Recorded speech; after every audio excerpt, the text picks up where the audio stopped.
life gave me a bit of a space and it jumped forward.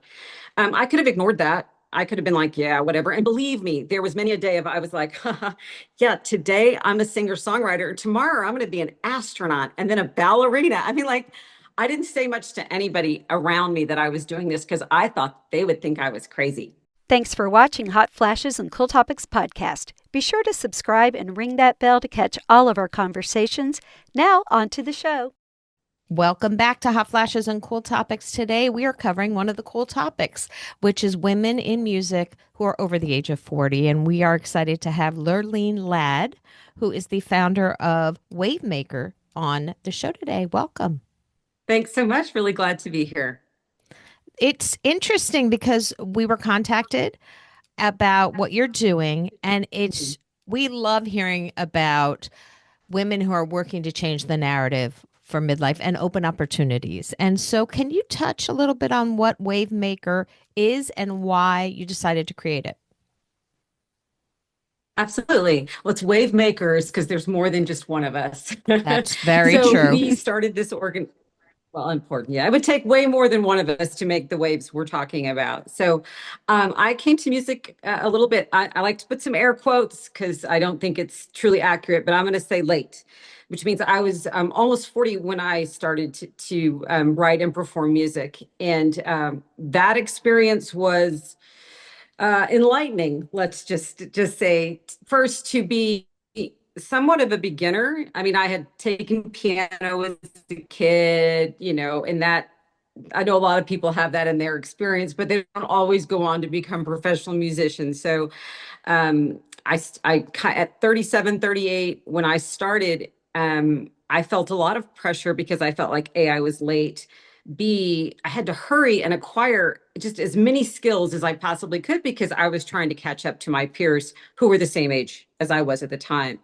And there was not much of a roadmap as to how to do that. I was highly competent in the other areas of my life. I had started my career in social work, moved into healthcare administration, was running businesses and nonprofits. And so I was sort of the lady that had the answers, right? I had the clipboard. They used to joke about me being a kid. I carried around a clipboard because apparently I was into telling people what to do. But I had to step into spaces where I absolutely knew the least of anyone in that room. I was often the only woman in the room. That was very standard. So that experience of trying to acquire skills and do well, because, I felt like I also had high standards, which can kind of help and hurt you sometimes when you're a beginner at something. And so that experience for me really opened my eyes. And I also thought, well, maybe this is just me because I'm coming late to the table and everybody else probably has all the answers. And over time, I discovered that nothing could have been further from the truth, that a lot of women in the industry felt like they too were isolated, fragmented, not connected with their peers. My journey along the way to starting Wavemakers really kicked off when I was releasing my second album.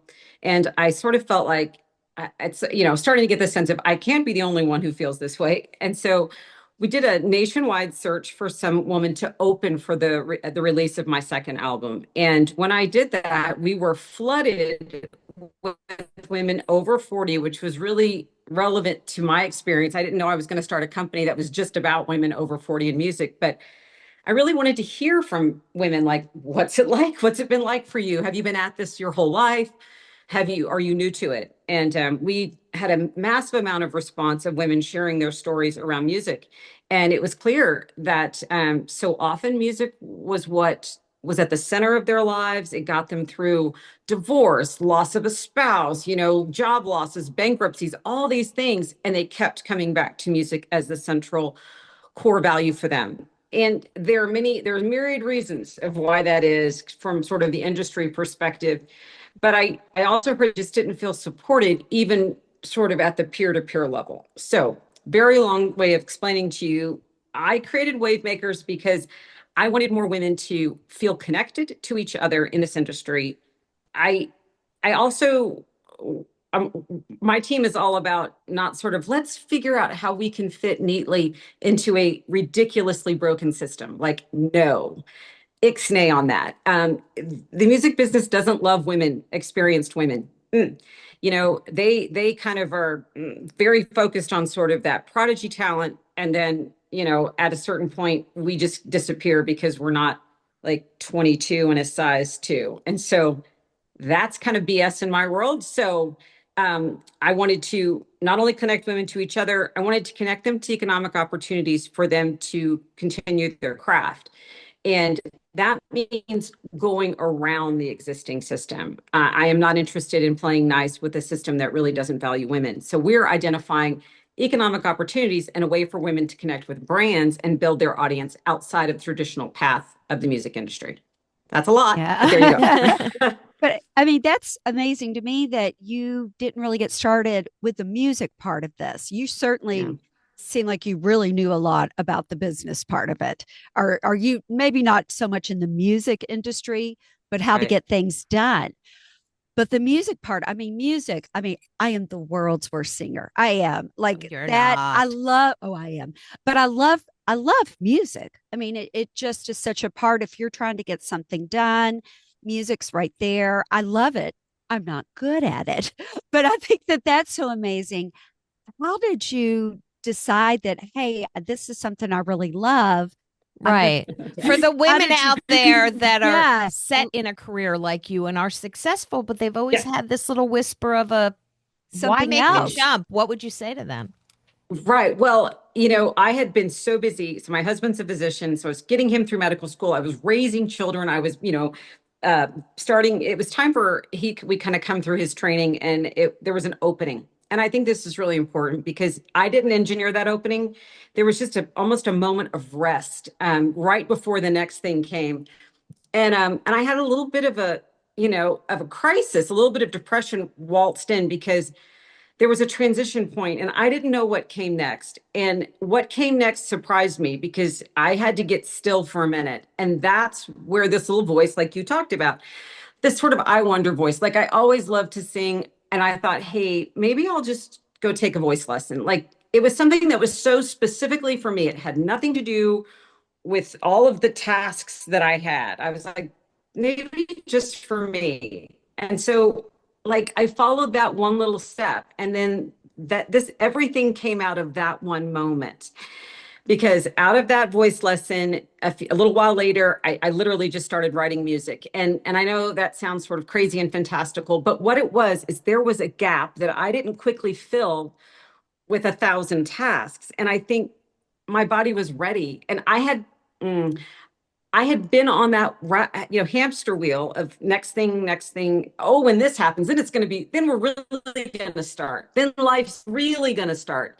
And I had just, you know, had not really been paying attention to what I wanted. And I know a lot of women, it's easy to fall into that trap. It's not just a trap. I mean, life gets going and it's so freaking busy that it's really hard to zero in on that. But I will say, how does that just happen?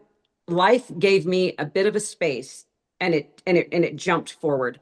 I could have ignored that. I could have been like, yeah, whatever. And believe me, there was many a day of I was like, yeah, today I'm a singer-songwriter. Tomorrow I'm going to be an astronaut and then a ballerina. I mean, like, I didn't say much to anybody around me that I was doing this because I thought they would think I was crazy. Yeah, yeah, for sure. So the self-doubt is an understandable part of that process.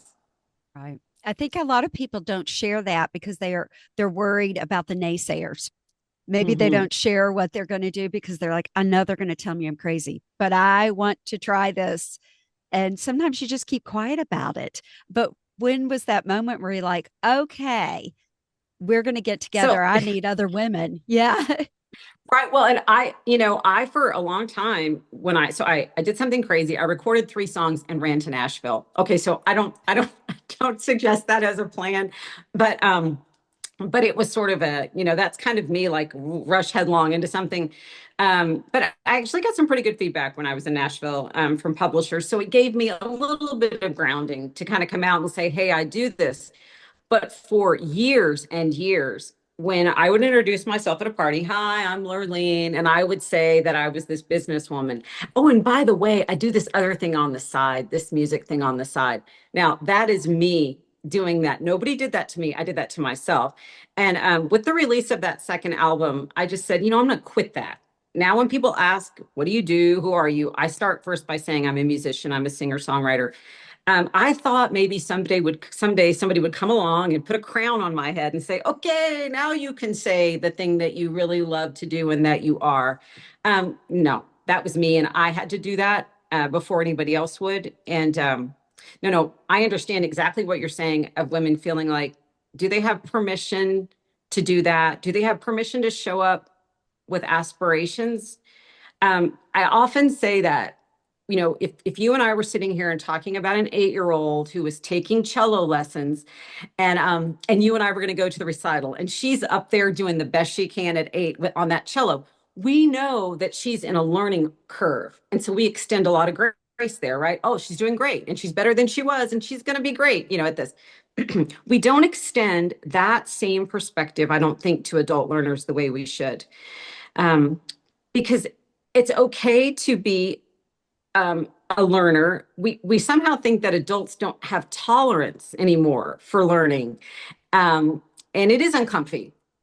But we do have tolerance for that, and we also, I think, often look at women over 40 and don't see potential. We see what you did, like what'd you do for your career, or where, as opposed to where are you headed.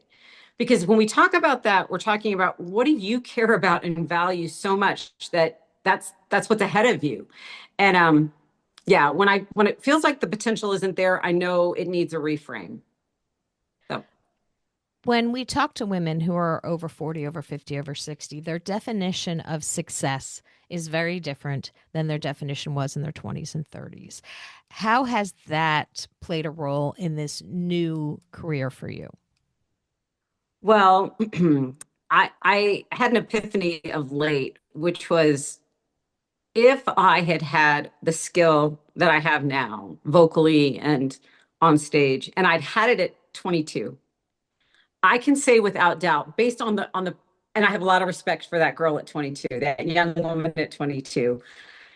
It would have been an unprecedented disaster because I didn't know who I was. I assure you, with all of the awareness we have about the dangers within this industry, I would have been that young woman at the wrong place, at the wrong time, in the wrong room.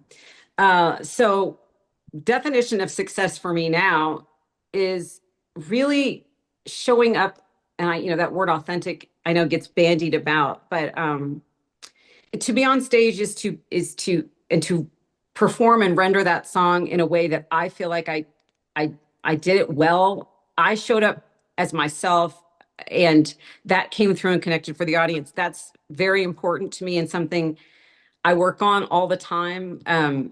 There was a time when I had a tremendous amount of stage fright, and it absolutely ran my life and ran the show, which was funny because you could have, I was actually on the radio my husband and I had a call-in show every Sunday morning for 8 years in Austin.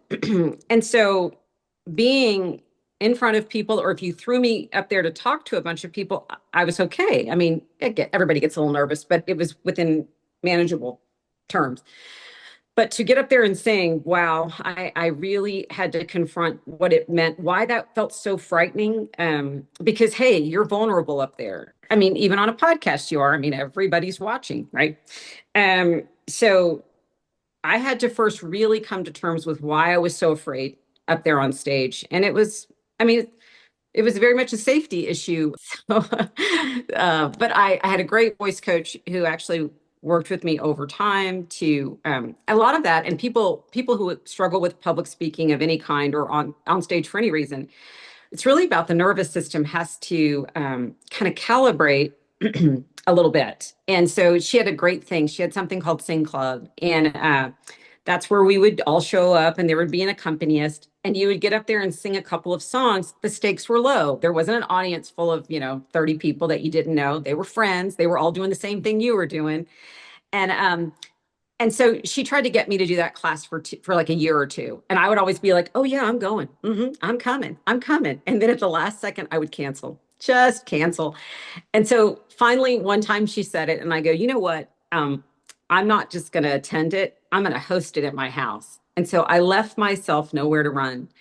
And so I hosted that thing for almost 2 years, year and a half or so. And that's really where the dragon was slayed. That was where it happened was again, the stakes have to be high enough that you're activated, but you don't, you go tilt, right? So for me, having mastered that, being on stage and being relaxed, that was such a huge amount of success that I mean, I don't rest on those laurels, but it's a big part of why I can continue to do what I do and enjoy it. And again, this is very much from the artist point of, being on stage, that really was a big piece to that. Now working to connect women with each other and this uh, bigger mission around really women's voices over 40. So Wavemakers is about empowering women 40 plus across the board with some specific help to those artists within the music industry where we can really give them tactical help for the musicians. And so many women, as we age, we start to care less about what other people think. And do you think that that was helpful also with Wavemakers to find these women 40 plus and and let that go? Yeah. Right. Yeah. I mean, Well, and women are often it's insidious, this sort of sense of am I measuring up? How does it all, how do I look? How do I look? When we did the Sing Out Loud challenge, when I asked the women to submit their stories, I also asked them to please put a performance video and attach it. And I got these responses, which more than one, I'm going to say a handful, that were like, well, I would go ahead and send the video in if I could just lose 10 pounds. And I was like, oh God, no, that's not what we're doing here. Um, it it is okay. So I often say, look, at some point when you're on stage, it's that your age is going to have to be a feature and not a bug. We have to, I know that's kind of an ism, but truly, um, having experience is that's what that looks like. That means you will not look like you did when you were 22. I often say I didn't sign a piece of paper that said I was always supposed to look like that. I'm not obligated. There is no contract in place. But I am very sensitive to it. And when you get, 10 or 15 women, 40 plus in a room, musicians or not, the beauty standard, the sexist standard that's out there, it's in the room. It's the 800-pound gorilla.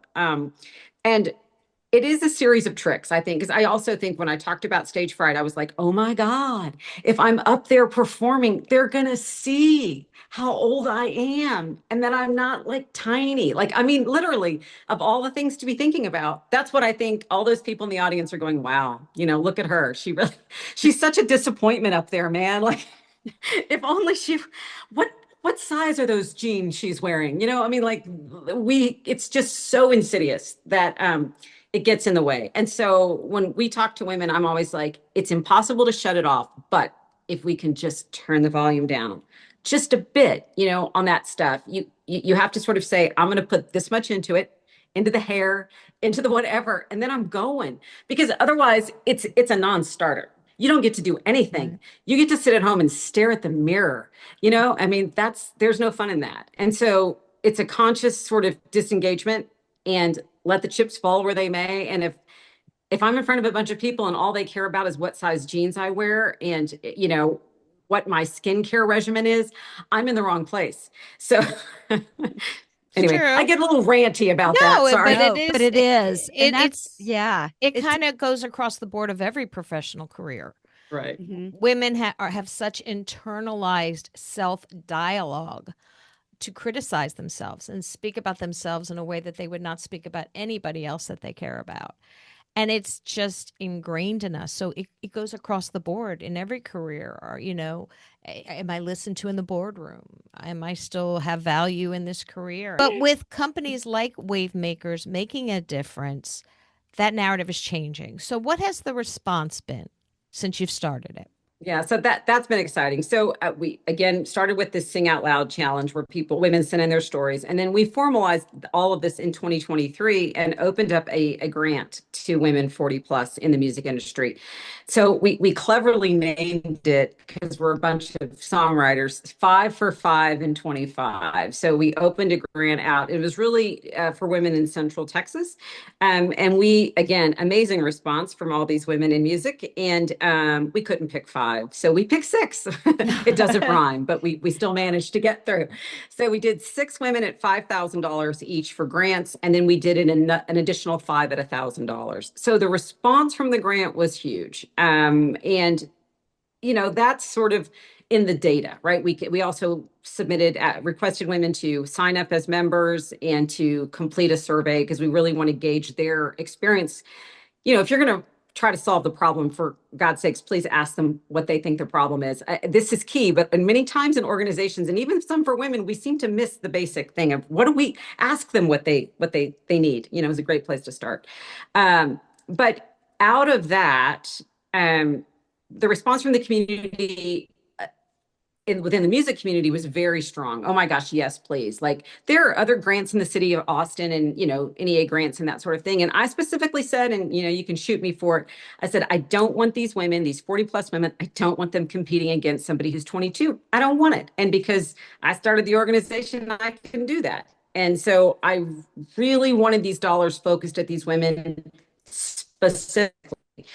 Making music these days is incredibly expensive. If you don't know that, and your listeners don't know, it just is. And we believe in the ethical treatment of all of these other musicians. So that means if you are paying somebody to play guitar for you, or you're playing a drummer or something, you have to pay these people well.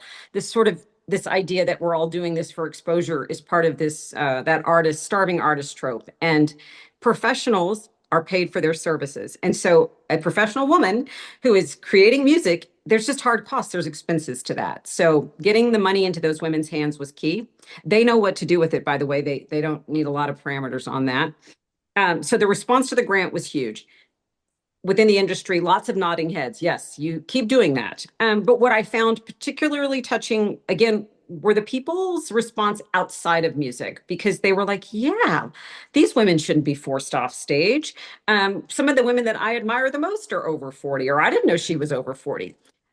So it was good to see from a community side that people felt like these women deserve a chance to continue their craft.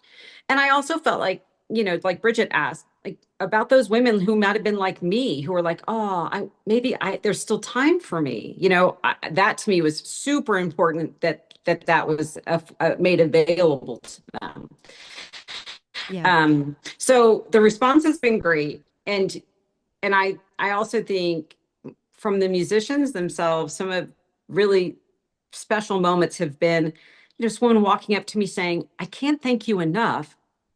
I just don't feel like I'm seen anymore. Like, thank you for seeing me as a person and a value. And I mean, I was just kind of knocked out by that a little bit because it felt so novel. The way she said that was like, thank you for seeing me because I feel like I'm disappearing here. And I know a lot of women can relate to that sense outside of music. And so the idea to provide sort of a container for that, a place that women can show up and be seen and validated, their experience valued, like I can't imagine telling, an attorney or an accountant, oh, you've been doing something for 20 years. You should really sit out the next 20. We're done with you. Because acumen in business, right? And in almost anywhere is valued as, sort of time, hey, you're getting better at that. But when it comes to women in media and music, entertainment and the like, and many other areas, it's like, yeah, you hit a certain point and adios. And so that response that I've gotten repeatedly tells us that we're on the right path, which you always like to feel like you're on the right, going about things the right way. How do you fundraise for these grants, or how do you get the money to award these grants? Right. So when we first started, we had some private dollars that we were using from women that were very dedicated and concerned to this as a cause around music.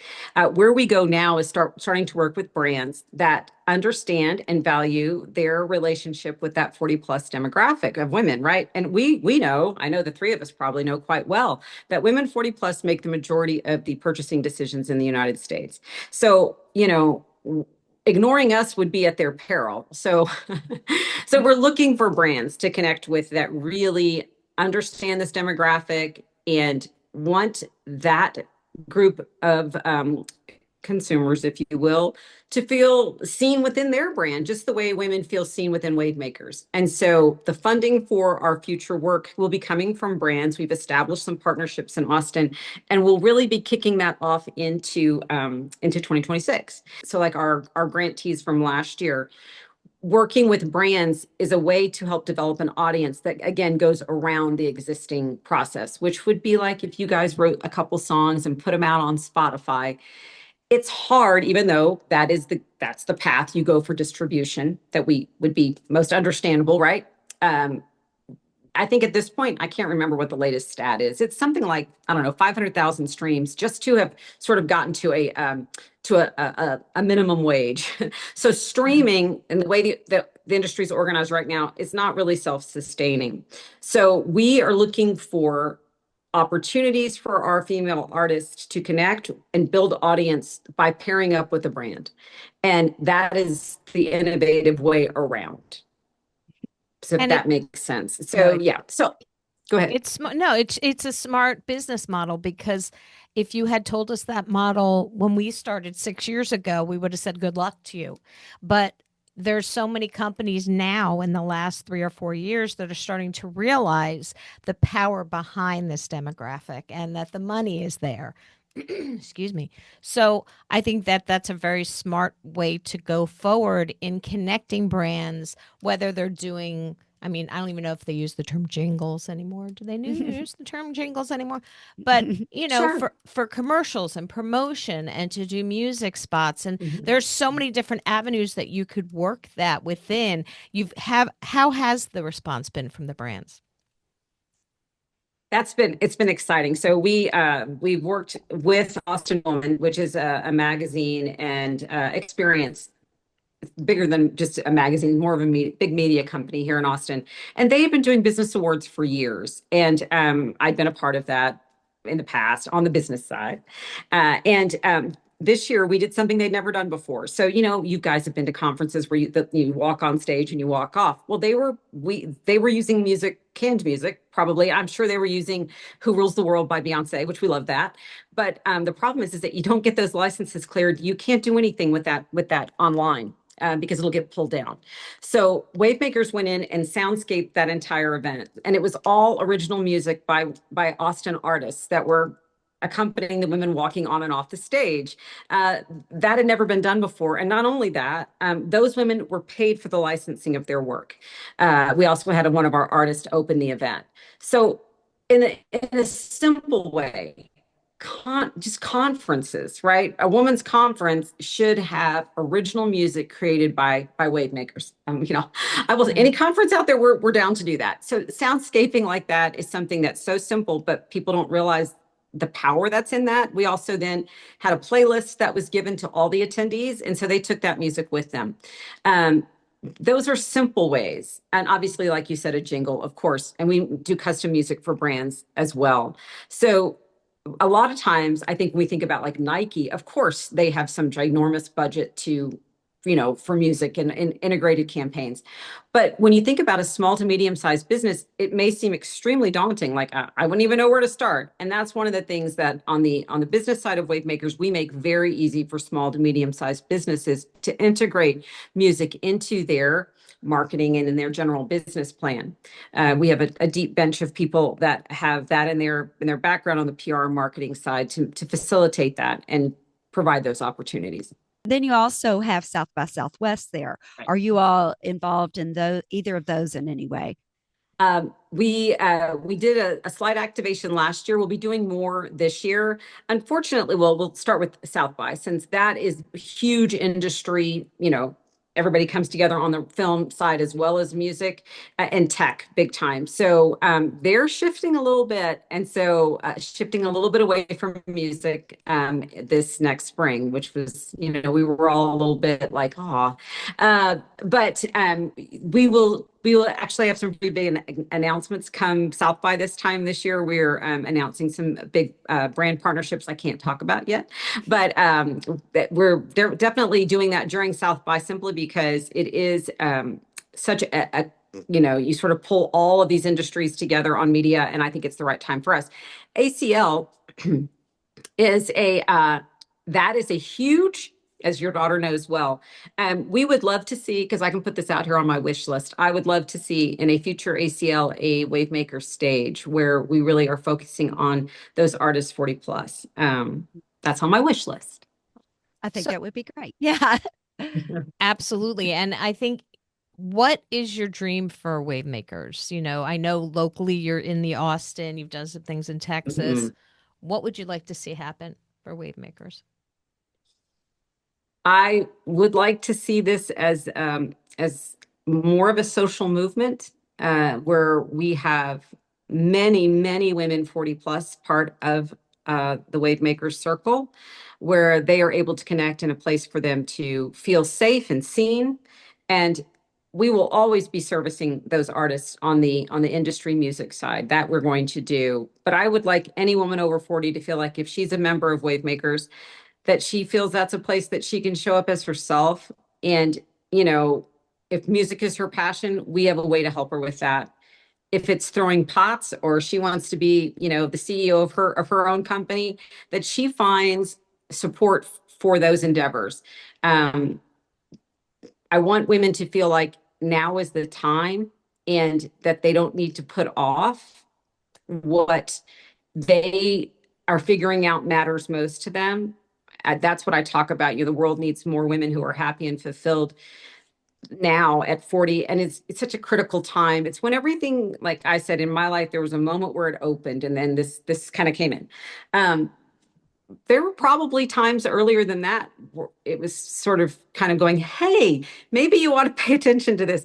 I don't want them to wait. And I don't want them to be 65, 70 and be like, oh man, I should have. I really want Wavemakers to be a place where now is the time and you show up there and you feel supported. So we will be expanding beyond Texas this year. For the next grant cycle, we open to any woman in the United States. So we're ready for that and ready to support those women throughout, whether they're in, Idaho or Missouri or wherever. We're ready for that. And getting 1 year under our belt was super important. So that's where we go next, is to beyond the United States. And then certainly any woman over 40 anywhere that wants to connect, we want to have her a part of Wavemakers. And there's a platform that will be launching in December, and any woman can join over 40. So we're ready. Well, it sounds like you are making some serious waves in this. So thank you. We will have a link in the show notes for Wavemakers. And we thank you so much, Lurleen, for coming on the show and for doing this. And we look forward to watching you grow with Wavemakers. Thank you so much. Thank you both. It was a joy talking to you. And yes, I'll keep you up to date and would love to talk to you again. Absolutely. Great.